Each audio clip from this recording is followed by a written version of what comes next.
Hey there, lovely soul. Welcome back to Noah's Stories. Before we begin, please join me in a heartfelt prayer. Heavenly Father, please bless everyone listening to this story. Grant them happiness, peace, and guide them toward finding their true love. Amen. My beautiful family, please don't forget to like, comment, and share this video. Your support means everything to me. And now, let me tell you a story, not about power or success, but about what happens when someone dares to slow down and finally starts to feel. Ethan Walker had everything people usually dream of: money, fame, and power. At 35, he was the founder of a billion-dollar tech company, often dubbed by the media as the cold genius of a new era. But behind the glass-walled boardrooms and multi-million-dollar deals, Ethan knew something was missing. Lavish parties, endless strategy meetings, and relationships built on mutual benefit had slowly disconnected him from anything that felt real. He couldn't even remember the last time he had laughed without a filter. Then one day his personal phone rang. It was a call from Maplewood Residence, the care facility where his grandfather Samuel was staying, informing him that there had been some minor changes in his condition and that he had been asking for Ethan. Ethan paused. Something in the nurse's voice made his chest tighten unexpectedly. He glanced at the packed calendar on his desk, then stood up. He didn't know it yet, but that visit the next day would become the turning point of his life. The next morning, Ethan drove himself to Maplewood Residence. His sleek black electric car looked oddly out of place among the modest vehicles in the parking lot. The facility was high-end. He had chosen it to ensure his grandfather had the best. But no matter how comfortable, it still felt like a failure to have left him there. The front desk welcomed him with a warm smile. "We weren't expecting you this early, Mr. Walker," the receptionist said kindly. "Is that a problem?" Ethan replied, his tone sharper than he intended. "Not at all," she answered, unfazed. "Mr. Samuel is out in the garden with Jasmine. She's our occupational therapist and very close to your grandfather." Ethan followed the stone path toward the rear garden. As he neared, he heard laughter. His grandfather's laughter. It was a sound he hadn't heard in years. Under the shade of an old oak, Samuel sat on a bench, looking relaxed and genuinely happy. Next to him was a young woman in pale blue scrubs, her light blonde hair tied back simply, her face glowing with a smile and eyes that sparkled with warmth. She didn't look like anyone Ethan knew. No heavy makeup, no designer labels, no forced politeness, just real. Ethan hesitated. For a moment, he felt something he hadn't felt in a very long time. Nervous. The usual confidence he carried so effortlessly faltered, replaced by a flicker of awkwardness that unsettled him. "You made it," Samuel called out. "Come over here, Ethan." Jasmine looked up. Her eyes met his, calm, open, unassuming. There was no awe, no judgment, just a regular glance from one person to another. And somehow, that ordinary look left Ethan standing still for a beat longer than he expected. Ethan sat beside his grandfather while Jasmine respectfully stepped back to give them space. Yet even as she walked away, her gaze remained quietly attentive, a small but thoughtful gesture that caught Ethan's eye. "Do you remember that little lake in Vermont?" Samuel asked, his eyes lighting up. "We used to go fishing there every summer." Ethan smiled. The memory returned vividly, the two of them sitting barefoot on the dock, holding fishing rods, the breeze rustling through the trees, sunlight dancing on the water. Those were peaceful, honest days, before ambition took over his life. "I remember," Ethan replied softly, his eyes drifting to Jasmine, now helping an elderly woman adjust her pillow. "Jasmine's one of a kind," Samuel said, as if reading his grandson's thoughts. "She doesn't just care for us. She listens. The way your grandmother used to." Moments later, Jasmine returned with a warm cup of tea. "Careful, Mr. Samuel, it's still hot," she said gently. "Have you worked here long?" Ethan asked, surprising even himself with the question. "About 2 years," she replied. "I also volunteer at a community garden in Brooklyn. Urban Roots, we grow produce for low-income families. I go on weekends." "A community garden?" Ethan raised an eyebrow. It was a concept completely foreign to his world. Jasmine gave a soft laugh. It's not fancy, but it's real. Sometimes it's the only place that gives people a sense of hope. That evening, back in his immaculate penthouse, Ethan opened his laptop. But instead of reviewing financial forecasts, he typed into the search bar, Urban Roots Garden, Brooklyn. Among the images, one made him pause. Jasmine, hands dirty with soil, smiling brightly beside a child. No makeup, no filters, just raw, authentic life. From that day on, Ethan began visiting Maplewood more often. He didn't say why, but both Samuel and Jasmine could sense it. The man who once lived for boardrooms was now returning to something quieter and far more real. That Saturday morning, Ethan showed up at Urban Roots Garden, a tucked-away plot in the heart of East Brooklyn, surrounded by aging brick buildings. He wore a simple button-down shirt and crisp jeans, holding 2 coffees, one for himself and one in case Jasmine was there. The garden buzzed with life. Children darted between raised beds, adults turned soil, strung trellises, and fixed irrigation lines. The scent of damp earth and the hum of laughter filled the air.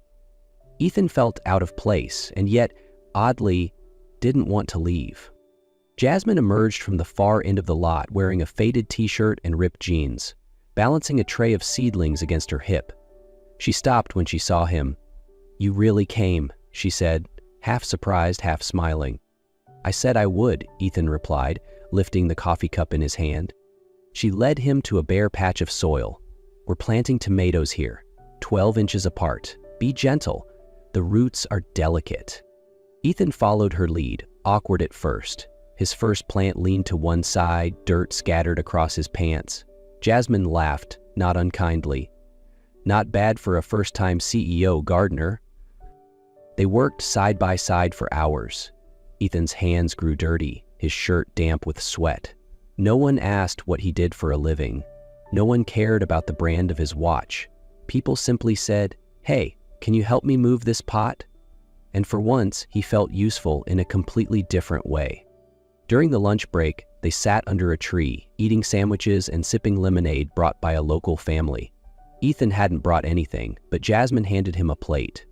"First-timers get a pass. Next time, bring something to share." He nodded. "There's going to be a next time?"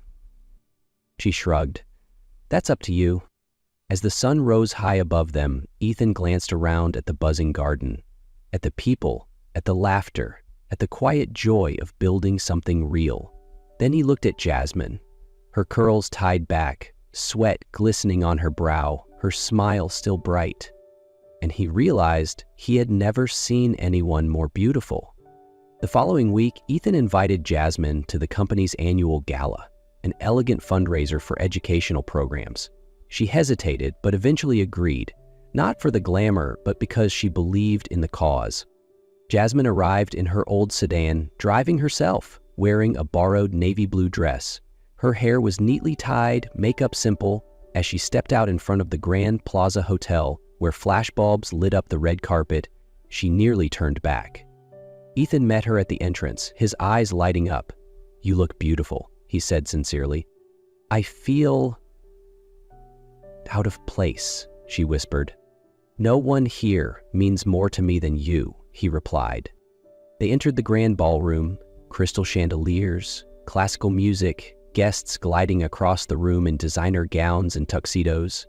Jasmine stayed quiet, watching, her smile carefully composed as curious eyes fell on her. At the head table, Ethan introduced her to board members and colleagues. Among them was Rachel Adams, head of communications, and someone who had been close to Ethan for years. "Oh, and who might you be?" Rachel asked, her tone polite but cool. "A friend of Ethan's?" "I'm Jasmine," she replied. "I work at Maplewood Residence. I take care of Mr. Samuel." "I see." Rachel offered a smile that didn't reach her eyes. "How noble." Rachel hadn't said anything cruel, but Jasmine knew how to read between the lines. After dinner, when Ethan was pulled away to meet a senior official, Jasmine slipped outside to the terrace. The air was fresher, but her chest felt heavy. A few minutes later, Rachel joined her. "Just so you know," she said softly, "this world isn't easy. Someone like Ethan can't live on feelings alone." "Maybe you're right," Jasmine said calmly. She left early. Before going, she texted Ethan, "Thank you for the invitation. I had to leave early. Hope the evening goes well." Ethan returned to the table and saw the message. He called, no answer. The ballroom around him buzzed with music and chatter, but inside, everything had gone quiet. And for the first time in years, Ethan was afraid of losing something no amount of money could ever buy back. That night, Ethan couldn't sleep. Jasmine's text echoed in his mind, polite, distant. A wall had risen between them, and he knew exactly why. The next morning, instead of heading to his office, Ethan drove to Maplewood residence. He found his grandfather sitting on the porch, morning light catching in his silver hair. "You already know, don't you?" Ethan asked as he sat beside him. Samuel chuckled softly. "You thought Rachel was the only one who paid attention?" Ethan poured his heart out. The gala, Jasmine's departure, the emptiness that followed. "I've lost something valuable. All because I kept clinging to a world I don't believe in anymore." Samuel squeezed his hand gently. "You've got two choices. Keep building an empire others admire, or build a life you're proud to live." Those words unlocked something in Ethan. That afternoon, he called for a special board meeting at NextLink. Standing before the very people who once praised him and now quietly questioned him, he didn't flinch. "I used to believe success was measured in numbers," he began, "but lately, I've realized that's only part of the story." He unveiled a bold restructuring plan, reorienting the company to invest in education, community healthcare, and sustainability projects. Some members looked stunned. Rachel objected immediately, claiming he was letting emotions dictate business. "If emotions help me see the people behind the numbers," Ethan replied steady, "then maybe, for the first time, I'm actually leading." He announced leadership changes, removing those no longer aligned with the company's renewed vision, including Rachel. That evening, Ethan knocked on Jasmine's door. She opened it, surprised. "What are you doing here?" she asked, her voice cool. "I'm here to ask for a chance, not just with you, but with my life."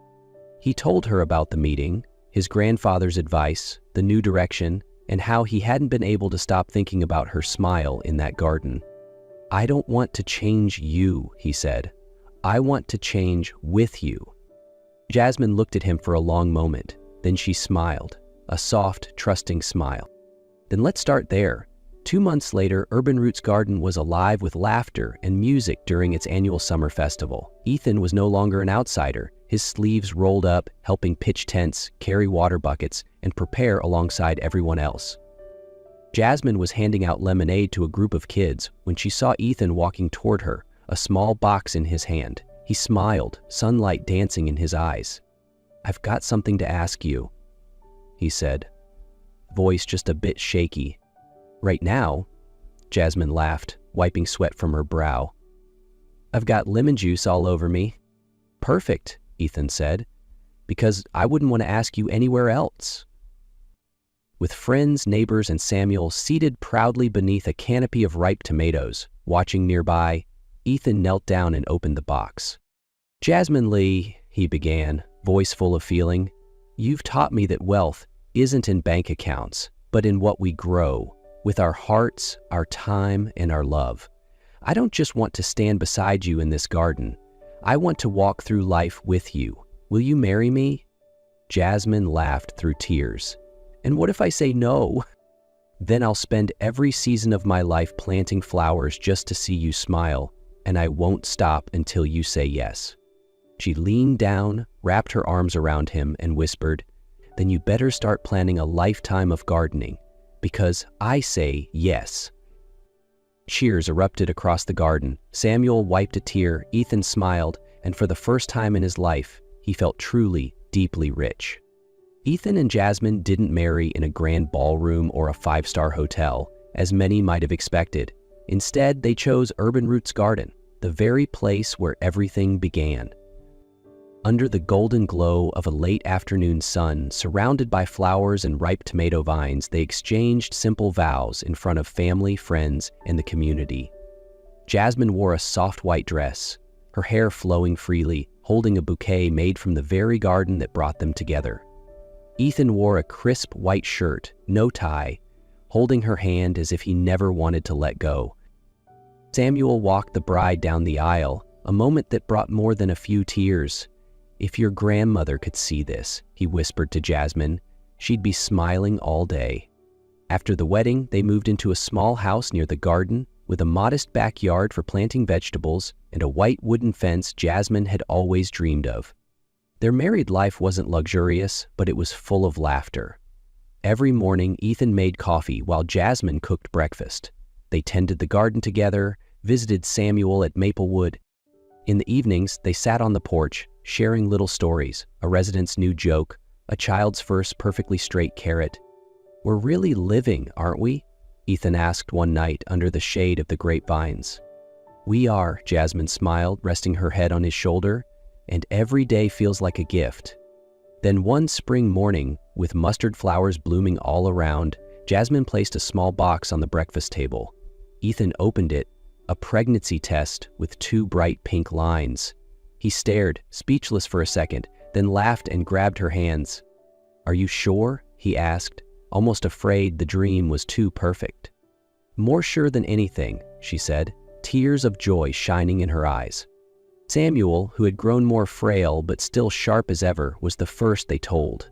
He held Jasmine for a long time, his frail hands gently smoothing her hair. "My grandchild is having a child," he whispered, eyes glistening. "Life comes full circle." When baby Ellie was born, a girl with her mother's brown eyes and her great-grandfather's dimples, the garden welcomed one more soul. On her first visit, Ethan carried her close, showing her the first tomato plants of the season, while Jasmine walked beside him, glowing. Samuel sat on his usual bench, sipping tea, watching them like he was witnessing an entire lifetime. From seedling, to tree, to bloom again. "We've grown the most important thing," Ethan said, looking at Jasmine and Ellie. "What's that?" Jasmine asked, sunlight resting gently on her shoulder. "A home," he replied, "and a love big enough to grow a whole garden." Samuel smiled quietly from his bench, a soft breeze brushing his face. As he sipped his tea and watched 3 generations rooted in the same soil, he whispered to himself, "This is the harvest I've waited my whole life for."